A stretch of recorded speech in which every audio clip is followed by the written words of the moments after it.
Фазна имплементација и реален период за адаптација, финансиска поддршка за дел од угостителските објекти, јасни, недвосмислени и фер правила за спроведување на законот, како и создавање и јасно регулирање на надворешните зони за пушење.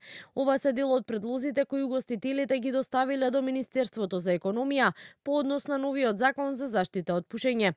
Од Комората на угостители велат, во ниту еден момент не го оспоруваат носењето на законот, но за да се избегнат несакани и сериозни економски и социјални последици, сметаат дека треба да бидат земени предвид нивните забелешки. Сметаме дека тој закон треба да се донесе. Сега поентата е нели тука да се разговара, да се изнајде некој модус, некој компромисно решение, каде што ќе помине со најминимални економски штети по соодветните чинители во угостителството, во туризмот и така натака секаде каде што се пуши.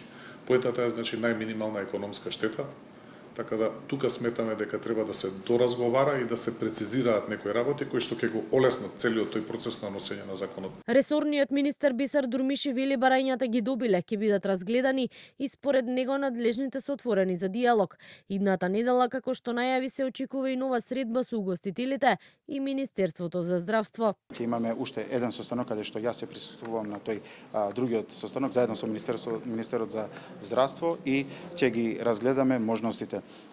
Нашата цел е јавното здравство да ја сочуваме или да се грижиме за јавното здравство.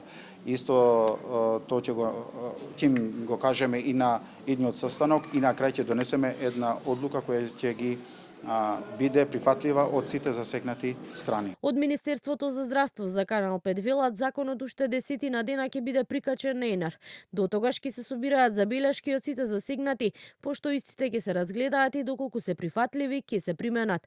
Со предлог законот инаку кој треба да стапи на сила на 1 март, ќе биде дозволено пушење на летни тераси само доколку тие се отворени од најмалку 3 страни. Во спротивно се предвидуваат казни и до 5000 евра.